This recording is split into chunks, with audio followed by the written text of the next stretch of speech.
자, 복음은 동사다. 우리 다섯 번째 시간입니다.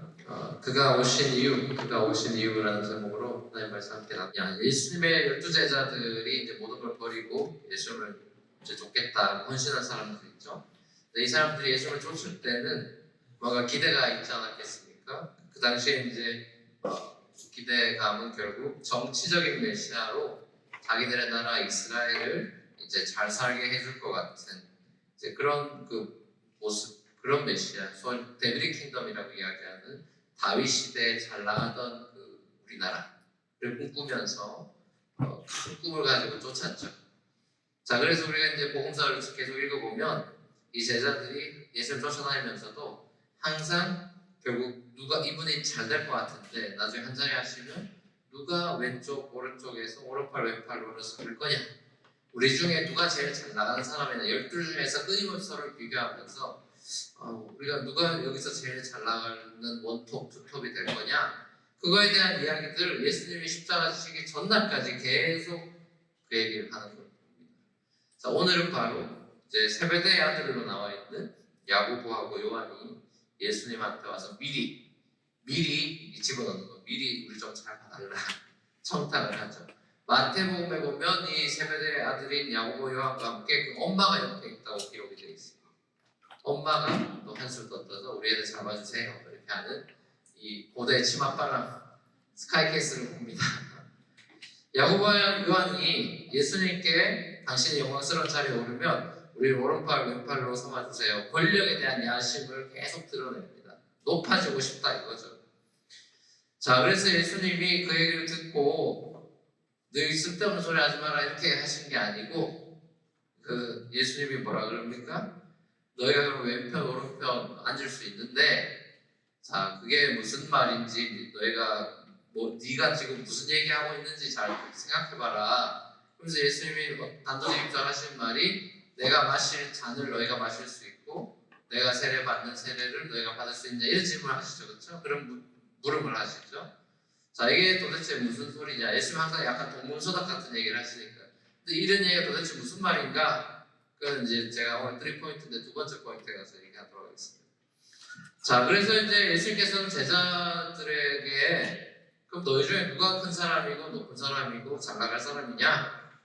그걸 얘기해 주면서 뭐라 그러냐 하면은 본인이 이 땅에 왜 왔냐를 이야기해요. 이게 마태복음 전체의 핵심 구절이죠. 10장 45절이죠. 인자가 온 것은, 누가복음에도 보면 인자가 온 것은 이게 나오죠. 요한복음에도 인자가 온 것은 이게 나와요. 그 저자마다 목적이 다 있죠. 마가복음에서 예수님 내가 온 거는, 예수님이 인자가 온 것은 할 때 거기에서 핵심은 뭡니까? 섬김을 받으러 온 게 아니고 섬기려고 왔다 이거죠. 그러니까 예수님은 이 사람 제자들은 지금 높아지는 거 얘기하고 있는데 예수님은 다른 얘기하고 있어요. 큰 사람은 섬기는 사람이다. 그리고 내가 이 땅에 온 이유는 섬기려고 왔어 그랬어요. 자, 그럼 예수님이 말하는 섬김이라는 게 도대체 뭐냐? 오늘 그 세 가지 섬김이 뭐냐에 대해서 세 가지로 짧게 나누려고 합니다. 첫 번째 섬김, 예수님이 말씀하신 섬김이라는 것은 종이 되는 것이에요. 그냥 조금 이렇게 발루티어하고 섬기는 이런 걸 말하는 게 아니고, 예수님이 말씀하신 섬김이라는 것은 by definition 그거는 종이 되는, servant. 고대에는 사실 servant라기보다는 심지어 slave죠. 노예가 되는, 종이 되는 것이다. 그게 섬기는 거다. 자, 예수님이 왕이신데 우리 아까 겸손의 왕, 겸손의 왕, 주, 종으로 오신 걸 찬양했죠. 주와 종, 왕인데 종이 되는, 이게 역설이죠. 안 맞죠? 우리도 마찬가지죠. 예수님이 하나님의 아들이고 신인데 종이 되어 왔어요. 예수 믿는 저와 여러분이 이제 하나님의 자녀가 되는 왕같은 제사장 같은 권세를 얻었는데, 그것은 내가 남들보다 잘 나가는 권세를 말하는 게 아니고 섬기는 권세를 말하는 것이죠. 그러니까 성경은 주와 종, 왕과 신하가 이렇게 상하로 되어 있는 게 아니라, 우리에게 왕같은 신분을 주셨다라는 것은 이제 내 마음대로 한다는 소리가 아니라 종으로 섬기는 사람이 됐다라는 그런 얘기를 하는 겁니다. 그래서 열심히 섬기면 왕이 되는 게 아니고요, 이미 왕이 됐기 때문에 섬기는 것입니다. 그러니까 내가 열심히 고생하면 영광 받아서 왕이 되는 게 아니고, 그건 세상적인 방식이고요. 예수님의 방식은 이미 존귀하시고 영광스러운 분이 우리와 같이 되셔서 낮아지시고 우리를 섬기시고 우리는 그 섬김의 자리로 초대하죠. 신비한 복음의 역설이죠. 그 역설의 삶으로 우리가 초대가 됐습니다. 예수님께서 우리가 왕자 공주가 됐지만 왕의 마음으로 다른 사람을 섬길 수 있는 것이 아니라 내가 특별하다는 마음으로 섬길 수 있는 게 아니라 나는 여전히 종입니다. 종의 마음으로만 섬길 수가 있죠. 고대 종이나 노예는요 자기 권리가 없습니다. 폭백이라는 게 없어요. 뭐 시키면 그거 아닌 것 같은데요 이런 말을 못합니다. 고대 그냥 시킨 대로 하는 겁니다. 그렇죠? 자기 권리가 없어요. 그리고 종의 유일한 기쁨과 행복은 주인이 잘 되는 것입니다. 우리 주인이 영광받고 우리 주인이 기쁘면 자기가 삶의 존재 이유를 느끼고 기쁜 거예요. 그게 고대인들의 섬긴다는 의미입니다. 종의 섬김의 목적은 주인의 기쁨이에요. 그러니까 우리가 그리스도를 섬기고 이웃들을 섬긴다는 것의 기쁨이 그 주인의 기쁨에 있어야지 내가 기쁘냐 아니냐 이거 하니까 내가 기분이 좋냐 아니냐 이걸로 우리가 섬김을 판단할 수 있는 게 아니죠. 여러분 교회 생활 하다 보면요 교회에 이제 좀 초신자로 왔다가 1년, 2년, 3년 교회 생활하면 이제 새벽기도도 나타나고 수요예배도 나타나고 이러면 이제 목사님들한테 눈에 띄죠. 얘 이제 순장하면 되겠다. 얘 이제 세가족팀에서 뭐 섬기라고 해야 되겠다. 또 이런 거 듣고 무서워서 새벽기도 안 하고 이제 수요예배 안 하고 이러지 말고 그 눈에 띄면은 이제 섬기기 시작합니다. 그냥 팀원으로 섬기고 뭐 순장도 하고 이렇게 합니다. 그래서 이제 처음에는 좋은 마음으로 섬김에 뛰어들죠. 그래서 이제 시간이 지나면서 교회 생활하면서 섬김의 자리에서 5년, 10년, 20년 이렇게 하다 보면은 이제 상처도 많이 섬기다 보면 상처를 많이 받죠. 사람들이 말이 많으니까 이제 교회는 말이 많잖아요. 그래서 그 상처를 받고 또 실망하고 뭐 아파하고 그러다 그냥 낙심하기도 하고 때려치우기도 하고. 자, 그럼 분명히 좋은 마음으로 겸손한 마음으로 시작을 했는데 정작 섬기는 와중에는 이게 뭔가 기쁨이 떨어지거나 아니면 사람들의 칭찬이나 또 하나님이 주신 어떤 축복이나 보상을 바라기도 하고 근데 그게 또 자기 마음대로 안 되니까 낙심하기도 하고 뭐 그러다 보면 이제 교회 생활을 하다 보면 어떻게 됩니까? 그래 내가 이렇게까지 한 게 내 잘못이다. 내가 미쳤지. 그러면서 적당하게 교회 생활을 해야 되는데 내가 너무 오바했구나. 이러면서 이제 생각하면서 이제 내가 안 섬겨도 교회 섬길 사람 많아. 그러면서 이제 막 타협을 합니다. 자기가 안 섬겨도 이제 괜찮은 것처럼 스스로를 위안하면서 섬김의 자리에서 이제 떠나죠. 제가 말씀드렸지만 우리가 성경에서 종이 된다는 것은 선택권이 없어요. 내가 섬길까 말까를 선택할 수 있는 게 아니죠. 주님이 부르셔서 사역을 하는 거지 내가 할까 말까 정해서 사역하는 게 아닙니다. 이것도 굉장히 현대 마인드셋이죠. 내가 제자가 될까 말까 정하는 게 아니고 예수님이 부르시면 되는 겁니다. 내가 너 베드로라고 할게 돼버리는 거예요. 시몬의 의지가 아니라 예수님의 의지로 되는 거죠.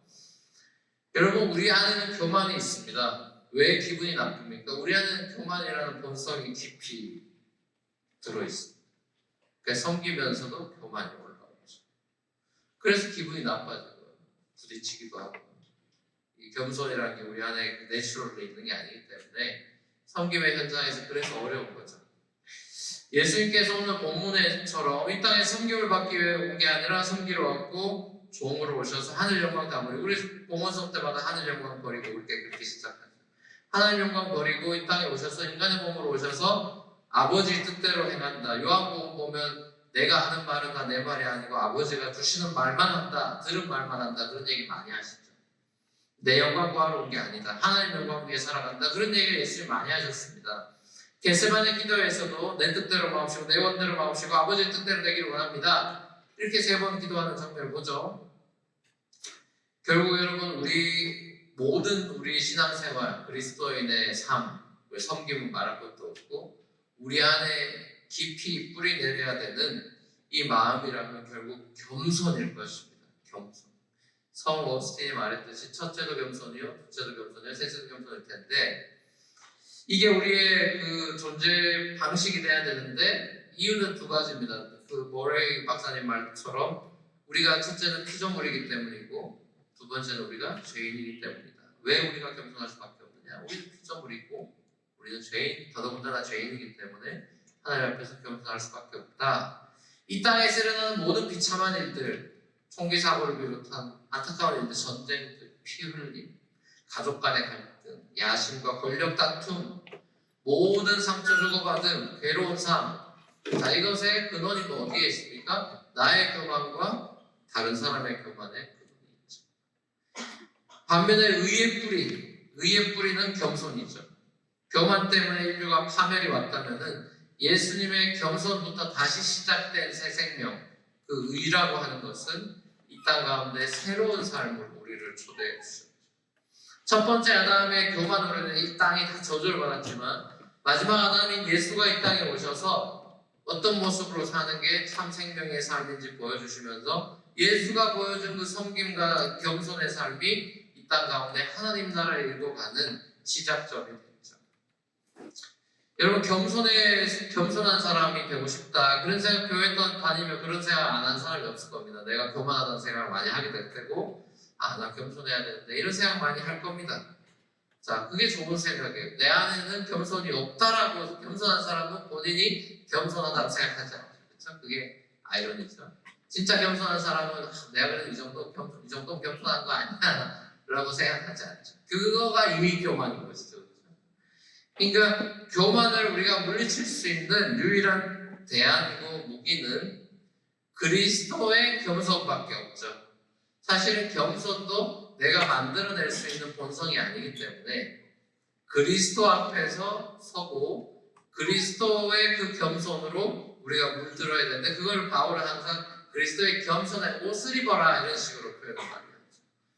자, 근데 이제 빌립보서 2장 5절에서 8절에 보면, 그래서 사도 바울이 이런 얘기를 합니다. 유명한 구절이죠. 초대교회에 불렸던 찬송가 가사입니다. 이게 힘닉 패런이라고 이야기하는데요. 빌립보서 2장 5절에서 8절 요거 같이 읽어보겠습니다. 시작. 여러분 안에 이 마음을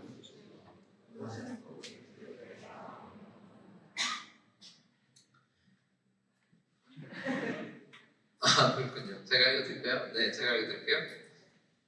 여러분 안에 이 마음을 보십시오. 그것은 곧 그리스도 예수의 마음이기도 합니다. 그는 하나님의 모습을 지니셨으나 하나님과 동등함을 당연하게 생각하지 않으시고 오히려 자기를 비워서 종의 모습을 취하시고 사람과 같이 되셨습니다.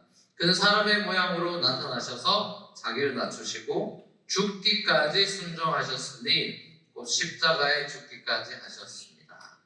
이 빌립보서 초대교회들이 불렀던 찬양 가운데 있는 가사예요.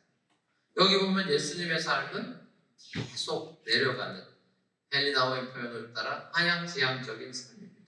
하늘 보좌에서 땅으로 내려오고 땅에서 종으로, 인간 중에서도 종이 되고 종으로 끝나는 게 아니라 죽음으로까지 가는, 자기를 계속 낮추는 방향으로 가죠. 우리의 상향지향적인 삶의 방향과 예수님의 낮아지는 하향지향의 삶이 너무나 대조적이죠. 이게 우리의 교만과 예수의 겸손의 방향이 다른 것이죠. 여러분, 매한탄 살면 여러분 많이 경험할 겁니다. 그냥 눈만 열면 다 교만한 사람들이죠. 다 자기가 한가닥 한다고 생각하는 사람들, 다 자기 잘났다고 생각하는 사람들, 그리고 다 높아지려고 하는 사람들. 그렇죠? 그러니까 거기에서 누가 잘났니, 네가 잘났니, 내가 잘났니, 연봉을 비교하고 얼굴을 비교하고 이거 비교하고 12명 모여가지고 맨날 누가 잘났나 이거 얘기하고 있는 겁니다. 근데 예수님은 그런 거 관심이 없죠. 한 사람이라도 더 살리고 더 섬기려고 계속해서 낮아지는 방향으로. 여러분, 맨하탄에서 여러분이 이거를 배우는 겁니다. 높아지는 상향지향의 삶의 그 무대 속에서 여러분 예수님처럼 어떻게 더 낮아질 수 있는가를 고민하는 게 그리스도입니다. 맨하탄에 이런 사람들이 필요합니다. 하나님 그래서 여러분 소수를 이렇게 모아놓고 다수는 다 위로 가고 소수는 내려가고, 로마 시대에 다 올라가는데 예수만 내려가는 것입니다. 예수의 제자들도 내려가는 것이죠. 자, 이 섬김이라는 것은 종의 마음을 갖는 것으로 시작됩니다. 겸손이다. 자, 두 번째로는 섬김이라는 것은 고난과 희생이 따른다. 반드시가 빠졌는데, 반드시라고. 섬김에는 반드시 고난과 희생이. 아까 서두에 제가 말씀드렸죠. 예수님이 너희가 이 잔을 마실 수 있냐, 세례받을 수 있냐 하는데 잔과 세례가 뭘 의미하느냐. 자, 잔과 세례의 의미는 예수님의 서퍼링을 말하는 것입니다. 그리고 죽음을 말하는 거예요. 십자가 지시기 전날 밤에 예수님 기도했죠.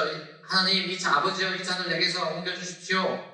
그 잔이라는 것은 하나님의 진노의 잔이자, 에스겔서에 나오죠. 진노의 잔이자 고난의 잔을 상징합니다. 이거 고난 좀 피했으면 좋겠어요. 이 하나님과 디스커넥션이 일어나는 십자가를 피했으면 좋겠어요. 그러죠. 근데 하나님 아버지는 그 기도를 거절했습니다. 너 이거 가야 된다 그랬죠. 받아주셨어요. 우리가 세례를 받습니다. 교회 세례라는 걸 받죠. 그냥 증 주는 게 중요한 게 아니라 세례를 받는다는 것은 뭡니까? 내가 예수와 함께 십자가에서 죽었습니다. 그리고 예수님의 십자가의 죽음에 동참합니다. 그걸 의미하죠. 그리고 예수님의 부활에서도 동참합니다. 그러니까 예수님과 함께 영원한 천국의 삶을 누리기 원한다면 이 땅에서 우리가 해야 되는 것은 먼저 죽는 일이죠. 죽어야 사는 거니까. 고난을 감당하고 희생에 우리가 동참하는 것 없이 그리스도와 연합하는 것은 있을 수가 없다. 십자가 빼고 예수와 연합하는 거 그런 거 있지가 않다. 세례와 성찬이라는 것은 예수 그리스도의 부활만 기념하는 것이 아니라 십자가를 기념하고 그 십자가 고난에 나도 동참하겠다는 언약이고 선언입니다. 그렇죠? 주님 손에 들려줘서 다른 사람들을 위해서 나도 찢겨진 빵이 되겠습니다. 부어지는 잔이 되겠습니다. 포도주가 되겠습니다. 그런 섬김의 삶으로 나아가겠습니다. 우리가 성찬을 하면서 그걸 결단하는 거죠. 만약에 예수를 믿으면 아무런 고난이 없다. 예수 믿으니까 진짜 막 취업도 잘 되고 하나님마다 사업도 대박나고 모든 게 잘 되고 정말 예수 믿었으니까 만사형통이다. 그러면은 이 맨하탄에서 대박나고 성공하고 사업도 하고 돈도 많이 벌고 어쩌고 이렇게 만약에 된다 그러면은 맨하탄 안에 예수 안 믿을 사람이 누가 있겠어요? 그렇죠? 그런 성공신화나 이런 거조차도 해서 난리인데 만약에 교회 왔더니 예수만 믿으면 너 그냥 뭐 다 대박나고 다 잘 된다. 만약 그럼 예수를 거의 대부분은 뭐 속는셈 치고라도 믿을 겁니다. 자, 근데 보세요. 예수를 믿으면 믿어가지고 그렇게 되기보다는 삶이 불편해지거나 고난과 희생을 겪어야 되는 경우가 훨씬 많아요.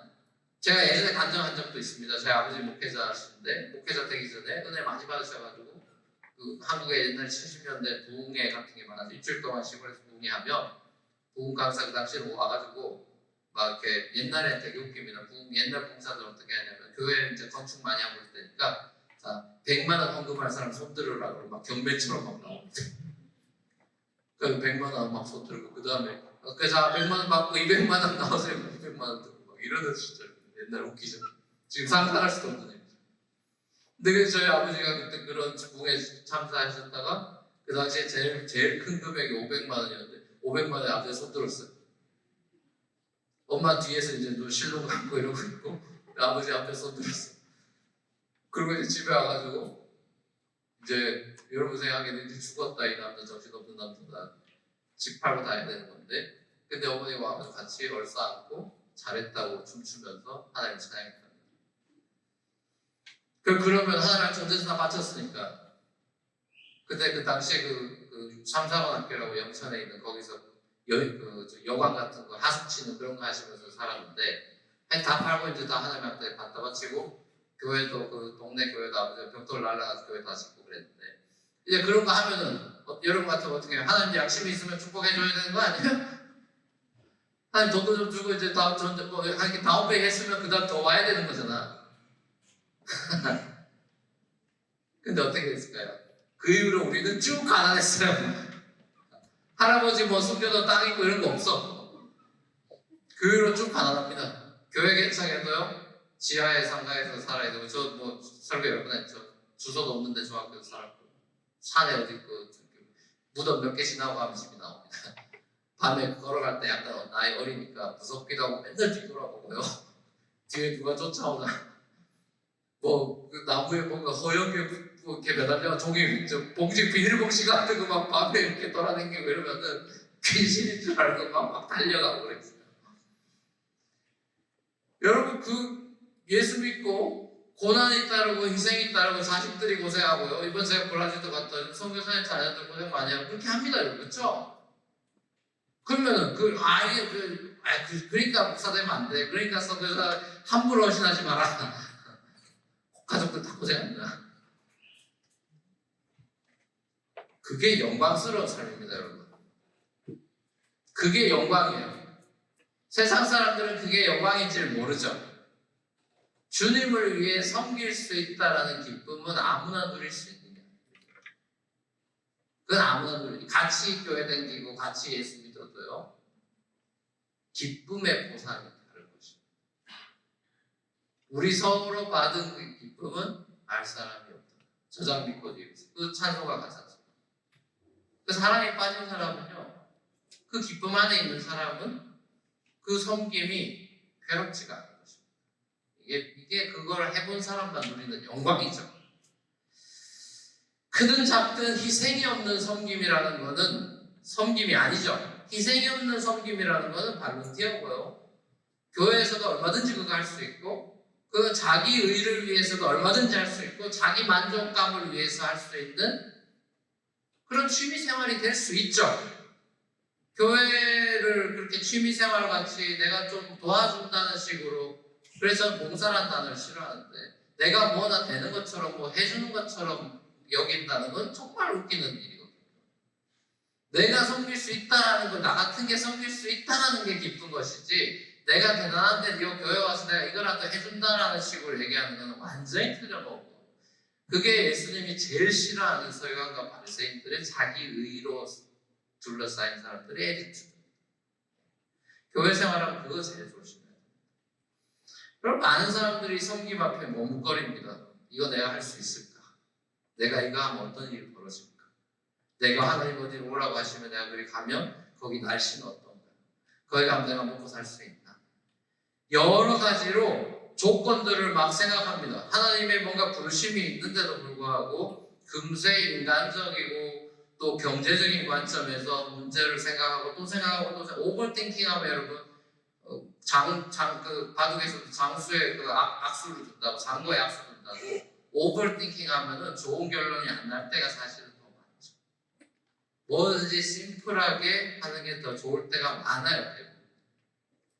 생각이 많으면 배가 사공이 많고 생각이 많으면 배가 산으로 갈 때가 많습니다. 뭐 모든 게 다 완벽하게 갖춰지길 바라며 그런 기적은 벌어지지 않죠. 그렇죠? 뭐 배우자 만나는 것도 마찬가지고 뭐 조건 따지기 시작하면요 그걸 다 충족시켜주는 사람도 없고 교회도 없고 그런 가정도 없고 그런 조직도 그런 회사도 없어요. 여러분이 다 따지는 거에 맞았던 그런 건 없습니다. 그렇죠? 그러니까 뉴욕에 살면 그런 느낌이 들죠. 뉴욕은 항상 날씨 왔다 갔다 하니까 캘리포니아 날씨를 좋아하죠. 여러분 아닌가요? 뉴욕 날씨가 좋구나. 사계를 좋아하는 사람도 물론 있으니까. 근데 어떤 사람들은 이제 캘리포니아 날씨가 맨날 화창하고 이렇게 좋아하잖아요. 근데 캘리포니아 가면 또 그 사람들은 크리스마스에 눈이 안 온다고 컴플레인해요. 크리스마스에 말만 또 하니까요. 그러니까 자기가 있는 곳에서 뭔가 다 100% 만족되는 건 없잖아요. 근데 이제 자꾸 뭘 생각을 많이 하다 보면은 염려가 오히려 더 많아지고 생각을 하면 할수록 걱정이 더 많이 되지. 내가 섬겨야 되겠다, 헌신해야 되겠다. 그러니까 그런 경우가 생각보다 많지 않죠. 뭐 섬겨라 할 때, 기도해 보겠다. 그럼 어떻게 되는 겁니까? 저는 이제 뭐라 그러죠? 기도하지 말라고. 기도하지 마. 기도는 평소에 하는 거지. 왜 섬기라는데 기도한다고 그러면서 갑자기. 그냥 섬기면 되는 거예요. 내가 잘할 수 있냐 없냐? 잘할 수 있을 것 같으니까 부탁하는 사람이 하겠죠. 안 그러겠어요? 할 만하다 그 사람도 생각하고 기도하면서 부탁하는 거 아니겠습니까? 그러면 그냥 하면 되는 거예요. 하고 내가 실수하고 부족하면 그걸 또 자기가 배우는 겁니다. 그 속에서. 처음부터 어떻게 잘하는 사람이 누가 있고 어떻게 잘하겠어요? 어린아이 같이 순수하게 그냥 하나님 맡겨주신 거를 하는 겁니다.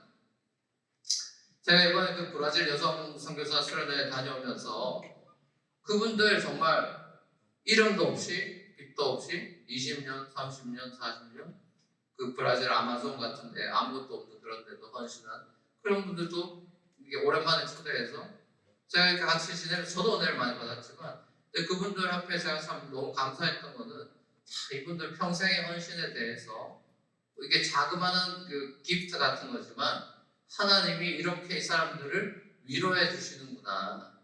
천국 같은 시간이었겠다. 참 선물 같은 시간이었겠다. 그리고 우리 KPM이 참 귀한 일을 했다라는 뿌듯함도 있었습니다. 여러분이 거기에 동참한 거죠. 여러분이 헌금하시고 주 앞에 낸 예물 가지고 우리가 네 교회가 모아가지고 그 헌신한 거. 한 교회가 하긴 좀 부담스럽고 금액적으로 부담스러움이 있는데 여러 교회가 연합해가지고 그 성의 사람들 섬기니까 이분들이 인생에 이런 경험이 없으니까 우리가 그냥 수련회가 좋잖아요. 은혜 많이 받고. 근데 이분들이 이런 게 없으니까 너무너무 좋아하시고 참 많이 위로도 되고 격려도 많이 받았다고 뭐 저한테 이렇게 편지도 써주시고 뭐 브라질 너트도 주고 별의별 다 주시던데 여러분이 함께해서 이런 일이 가능한 겁니다. 우리가 다 하나님 나라에 이렇게 저 모양으로 다 연결이 돼요.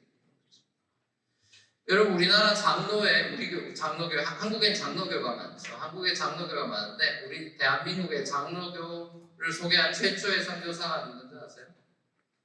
장로교 최초의 선교사 한국에 유명한 사람인데 한번 때려 맞춰보세요. 아는 선교사입니다.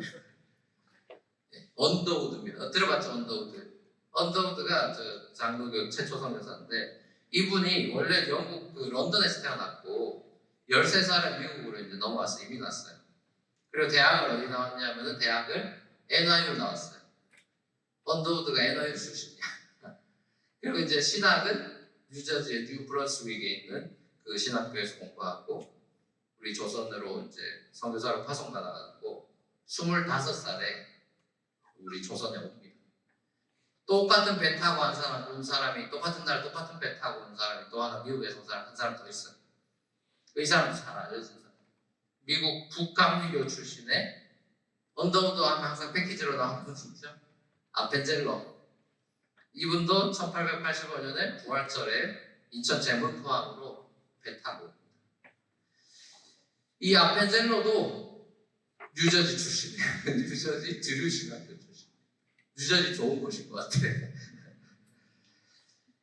이 언더우드가 연세대학의 전신인 연희 전문대를 세웠고 전문학교 세웠고 아펜젤러는 배제대학교 중고등학교 배제학단 그거 세웠죠. 둘 다 20대 나이에 어린 나이에 하나님의 선교에 헌신하고 우리나라에 와가지고 이 선교의 그 복음을 심은 아주 귀한 분들이죠. 근데 이 언더우드 선교사님 나중에 이제 한국에 사역 많이 해서 건강이 안 좋아지셔가지고 다시 뉴저지로 왔어요. 57세에 뉴저지 와서 비치에 있는 아틀랜틱 시티 거기 이제 병실에서 치료하시다가 주님 품에 안겼습니다. 이 아펜젤러 같은 경우는 제물포에서 이제 목포로 가는 배 선교하러 가는 배 타고 선교하러 가시다가 이제 배가 침몰되는 바람에 같이 타고 있던 여학생이 있었는데 걔 구하려고 바다에 뛰어들었다가 같이 바다에 묻히셨어요. 그래서 주님 품에 44세의 젊은 나이에 안기셨는데 자, 이런 두 분 외에도 뭐 수많은 우리나라를 위해 섬기신 수많은 선교사님들의 피가 그 양화집 묘에 다 묻혀있죠. 이분들의 섬김과 희생이 저와 여러분이 이렇게 미국까지 와서도 신앙생활을 할 수 있도록 그 연결된 우리 믿음의 조상들로 인해서 우리가 이렇게 신앙의 선배들에 의해서 그 피에 의해서 우리가 이곳에 있는 것이죠. 우리 교회도 마찬가지입니다, 여러분. 우리 여러분 초창기에 있으신 분들은 잘 아시겠지만 수많은 유학생들, 여러분 같은 친구들, 70년대생들, 80년대생들. 자, 그 사람들이 우리 교회 와서 다 설치하고 이런 거지. 여기 있으면 처음에 엠파이어 스테이트 빌딩, 뭐 PS11 이렇게 하면서 많이 섬기고 헌신하고 희생한 사람들에 의해서 우리 교회가 이렇게 지금 서 있는 거죠. 여러분 교회의 상징이요 또 대표가 되는 것은 십자가지 않습니까? 교회마다 다 십자가가 있죠. 십자가는 그냥 쳐다보고 상징으로만 존재하는 게 아니라 그 십자가를 바라보면 내가 구원받았다는 것만 생각하는 게 아니라 예수님이 나를 이렇게 섬겨주셨지 나도 섬겨야 되는데 라는 섬김과 커넥팅이 돼야죠. 근데 오늘날 교회를 보면 교회들마다 섬김의 손길이 부족하다고 난립니다.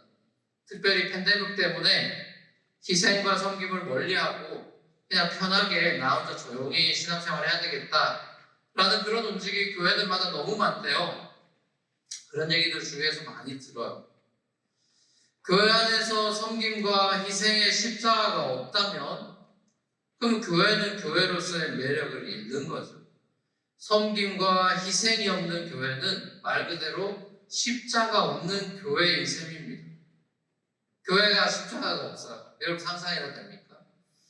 저는 우리 교회가 섬김과 희생의 십자가를 특별한 몇몇 교육자들이나 장로님들이나 집사님들이나 순장이나 사역하고 섬기는 몇몇 소수가 그 예수 그리스도의 십자가를 지고 가는 그런 교회가 아니라 모든 성도들이 함께 지고 가는 이 시대에 참 보기 드문, 야 저런 교회도 있구나, 맨하탄에 다 높아지려는 세상에 더 섬기고 낮아지고 하는 그걸 훈련하는 교회가 있구나. 자 그거 자체가 저는 복음을 윈니싱할 수 있는, 그게 하나의 전도가 되는 그런 모습이 아닐까. 그게 십자가의 길을 걸어가는 우리 교회의 모습이 되면 좋겠다. 기도합니다.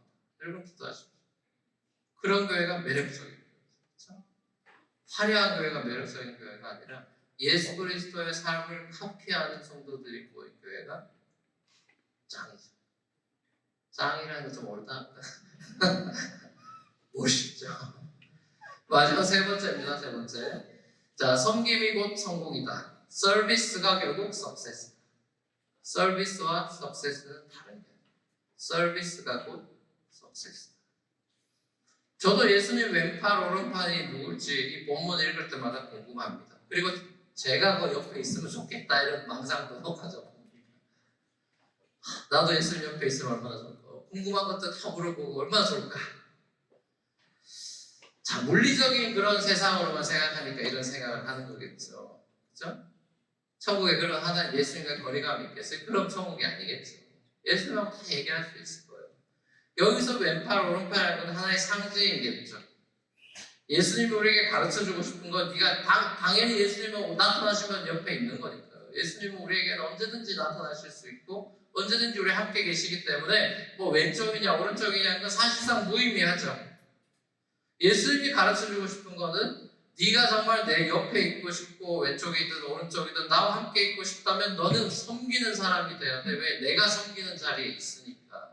나 만나려면 너는 섬기는 자리로 와야 된다. 어디 궁궐 가면 나 못 찾을 거다. 로마 그 궁전, 청와대, 뭐 백악관 이런 데 들어가면 너 나 못 볼 거다. 나 그런 데 있지 않다. 나는 섬김의 길바닥에 돌아다니는데 그런 데 있을 거니까 너 그리로 찾아와라. 그런 초대라고 저는 생각합니다. 그렇죠? 여러분 많은 사람들은 이 서비스 이거를 성공의 수단으로 생각합니다. 뭐 장사하는 사람들은 더 하겠죠. 커스터머 서비스를 잘해줘야 장사가 잘 된다. 그러니까 섬김의 목적은 뭔가 보상을 바라면서 하는 게 세상의 시스템이죠. 자, 그러나 그리스도인들의 서비스 정신이라는 것은 그냥 그걸로 끝나는 거예요. 섬기고 끝나는 거예요. 섬김 자체가 목적인 것이죠. 섬겼으면 성공한 거예요. 섬겨서 뭐가 돼야 되는 게 아니라 이 섬김이라는 게 성공으로 가는 어떤 키나 열쇠가 되거나 로드가 되는 것이 아니라 패스가 아니라 우리는 섬기는 자체가 성공이다. 내가 섬겼다면 섬기면 된다. 이런 생각을 가져야 되는 것이죠. 사랑 우리 뉴프런트 교회 젊은이 여러분, 섬김은 영광이고요. 섬길 수 있다는 것은 축복입니다. 내가 그리스도를, 예수를 섬길 수 있다는 것은 영광이죠. 진짜 그리스도인은 섬김을 성공으로 가는 열쇠점으로 여기기보다는 섬김 자체를 성공으로 생각합니다. 잘 섬기는 인생이 성공한 인생. 이 세상에서 그리고 하나님 나라에서 가장 위대한 사람은 섬기는 사람이다. 더 높아지려고 몸부림치는 세상, 더 가지려고 안달복달하는 세상에서 더 섬기려 하고 더 희생하려고 하는 아름다운 사람들을, 예수 닮은 사람들을 만나보고 싶습니다. 세상에서 성공한다는 것은 더 높은 자리에 올라가는 위치에 있지 않고 있는 자리에서의 섬김에 있다. 높아지려고 섬기는 것이 아닙니다. 우리 주 예수님이 내 인생의 목적이기 때문에 섬깁니다. 예수님과 함께 예수님처럼 살고 싶어서 섬기는 것입니다. 25세 나이에 위튼 대학교 이제 수석으로 졸업하고 에콰도르 그 원주민들을 섬기는 일에 헌신해서 선교 나가죠. 그러다 그들의 창에 찔려 순교하셨던 그 짐 엘리엇 선교사님. 이 선교사님의 순교하시기 전에 주님 앞에서 기도하면서 썼던 기도문을 읽고 말씀을 마무리하려고 합니다. 주님, 성공하게 하소서. 높은 자리에 오른다는 뜻이 아니라 제 삶이 하나님을 아는 가치를 드러내는 전시품이 되게 하소서. 하나님, 마른 막대기 같은 제 삶에 불을 붙이사 주님을 위해 온전히 소멸하게 하소서. 저는 오래 사는 것을 원치 않습니다. 다만 주 예수님처럼 꽉 찬 삶을 원합니다. 이것이 순교하기 전에 스스로를 돌아보면서 사역하면서 에콰도르 사람들을 섬기려고 준비했던 지멜리엇의 25세 나이의 청년의 기도입니다. 여러분의 기도와 얼마나 비슷합니까? 전 여러분에게도 이 성공의 데피니션이 제 삶이 하나님을 아는 가치를 드러내는 그런 영광스러운 전시품의 걸작품의 삶이 되기를 원합니다. 그 일에 내가 burn for me, 나를 다 버닝 시키시고 쓰임받기를 원합니다. 고백했던 이 고백이 저와 여러분의 고백이 될 수 있기를 우리 주님으로 간절히 축원합니다. 같이 우리 찬양하면서 함께 기도하고 나왔으면 좋겠습니다. 그가 오신 이유라는 찬양으로 함께 고백했습니다.